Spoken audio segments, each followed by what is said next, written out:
Ms. Rocio, how did you decide which students would benefit most from joining the Ripple Creative Program? I think for us, I mean, you guys just saw a little bit of what River Rock went through with the videos and what the kids had to say about it. I think everyone can benefit from the program, and it really came down to who wanted to try it out. Sometimes trying something new and something different can be scary, so it was more just trying to sort out who was willing to be up for the challenge of trying something new. But overall, I think everyone, every kid, even adults, can benefit from going through a program like this. Yeah. Mr. Dominique, what inspired you to take on the role of facilitator, and how did you connect with the students' creativity? For one, I just am a firm believer in being the mentor that I needed growing up, right? Finding a way to connect with young people that doesn't seem cliche. I know Mr. Wednesday mentioned this earlier today, right? That, education isn't supposed to look the same way like it did the last 20 years, right? So finding a way to be able to connect with people that's authentic, that'll stick with them, and to hopefully inspire them to do the same thing when they get older. Were there any moments that you saw really challenge the students or push them outside of their comfort zone throughout the 8 weeks? Usually, Dom is the one that comes in and helps a lot as well when it comes to writing the lyrics. And the whole process can be challenging, but I feel like when they got to the point where, hey, now you have to come up with your lyrics, and what are you going to talk about?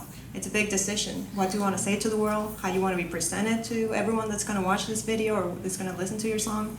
I think that's when the kids were like, wow, this is actually happening. And I think both Dom and Alex did an amazing job at just, finding the way through that. And I'll never forget, there was one day we were at Rock 10 ready to record, and there was one student, I think you probably remember this, he got stuck. He was like, I have this first part of my lyrics, I don't know what else to say, and he was just very stuck in it. And he had a story to tell. We heard it here in one of the videos.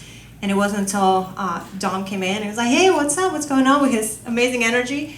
And I would say within 15 minutes, he was able to just unlock that situation, and this kiddo came up with some amazing, amazing lyrics. So I think just sometimes opening up and talking about yourself and some of the struggles, because they all have a lot to say, and it's very personal. For me, I've always been blessed to be able to have the role of writing with students and doing the creative writing sessions. But now that I'm an assistant facilitator, I get to go through the whole program. And I feel like the creative writing part is the realest part, but that's the part where it might seem hard at first, but when you finally realize I get to tell my own story and get to talk about myself and the things I've been through, that's what makes it easy. What makes it hard is when you got to record it on a microphone. That is the part I feel like everybody doesn't feel comfortable with, and they want to be by themselves, or so it always works out well in the end, but I'm blessed to be a part of it at the end of the day. What was your favorite creative activity or lesson from the program, and why? I ain't gonna lie, I might have to say the music video, because they get real witty. Like, they come out of the box, like, we're coming up with certain ideas. Like, it's always fun. What about you? I agree with that. And at first, it's all hesitant. Like, kind of what you said, like when they start recording, at first it's like, oh, wow, like, how do I do this? And then the same thing happens when Mike comes into the scene and he brings all this amazing equipment, cameras, photographs, and like all sorts of things. And it just, the kids get a little intimidated by it at first. And then I feel like, as time goes by, we all start getting more comfortable with it. And then by the end of it, it's like all these crazy ideas. How about I do this? How about I do that? I'm going to smile. I'm going to jump. And by the end of it, we're just having the best time. It's just a vibe at the end of the day. Absolutely, yes. What was something your students taught you during this experience? Listening is just as important as being heard, right? So a lot of times, as an educator, it's on us to be able to present the information that a young person has to learn at the end of the day. But in this new version of education where we're trying to reach people in a way that they haven't been reached before, it's really up to us to sit down and listen to young people, right? Even for the parents that are in the room, right? I encourage you to sit down and talk to your young person. Sit down and talk to the young person that are in your neighborhood. They are the key to the future, right? And I think that's the beauty of this. We're talking about some very deep topics in a tasteful way, and it's not easy at the end of the day. It was just amazing to watch the kids in that different role. When they wrote the lyrics, there were some very heavy things said, information shared, stories. and the level of respect they showed for each other, for the coaches, for the program, the level of passion, commitment, discipline. It was just, they took it to a whole other level. Every time River Rock has done so far 3 or 4 runs of this, and every time it just amazes me to see all those qualities that they have them. They all have them, you all have them. But just going through the program, it's just beautiful to be a witness to that. What would you say to a student who's unsure about joining the program? I would say, at least if you're here, right, and you get an opportunity, talk to some other young people that have been in the program, right? And if you don't get a chance to do that, why not bet on yourself? At the end of the day, this is nothing more than telling your story in a way that people don't have a choice but to appreciate, because you're doing it in a passionate way. When you add a music video to it, you add a fire beat behind it, and you get to really talk about your own life. What else can you want? This applies to ripple effect. I think this applies to life in general. Just try it.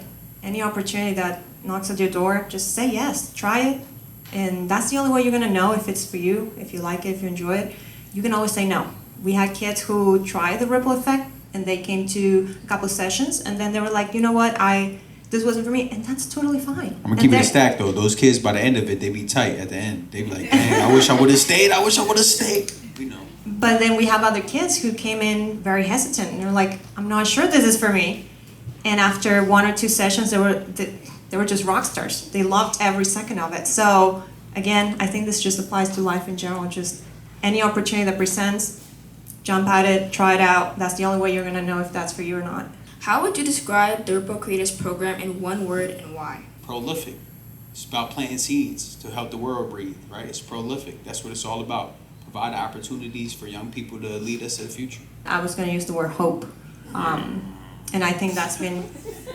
That felt good. And it was mentioned in one of the videos, you just talked about it too, it's you guys are our future. That's why we're here, because if we want a better country, a better world, a better life, it starts with our children. So this is just, like you said, planting the seed. And I think another big part of it is, and even I came in, I don't come from a music background, come from sports, so myself, I thought, well, either you're Taylor Swift or you're nothing, right? Like that, right? That comes to us when we don't. I respect it. And something that was eye-opening to me as I went through this process with my own students from River Rock, was there's so much you can do in the music industry. It's not just Taylor Swift or The Road, which is what a lot of our kids thought going into this. And then they learned that you can be a part of this industry and actually make a living out of it. It doesn't have to be a hobby. It can be your passion, and it could be your job, and it can be the way you provide for your family.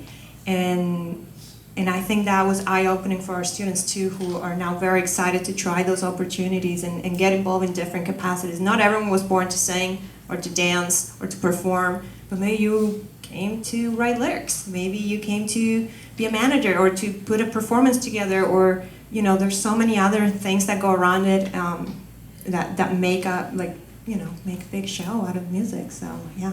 Well, thank y'all so much for having us up here. Thank you. I guess before we step off the stage, right, I just want to do this, right? This young person that's up here interviewing us was actually one of the first ever Ripple creators, and she has a phenomenal song she's a part of. Please clap it up for her, because she was nervous and she killed this thing. I'm proud of you. And I just want to shout out my 2 sons right there. They're future, raise your hands, guys. They're future Ripple creators. They're definitely going to be in the program one day singing songs. So thank y'all for having us. So let's get back to the movies, y'all. It's on. Thank you guys for being here. Thank you.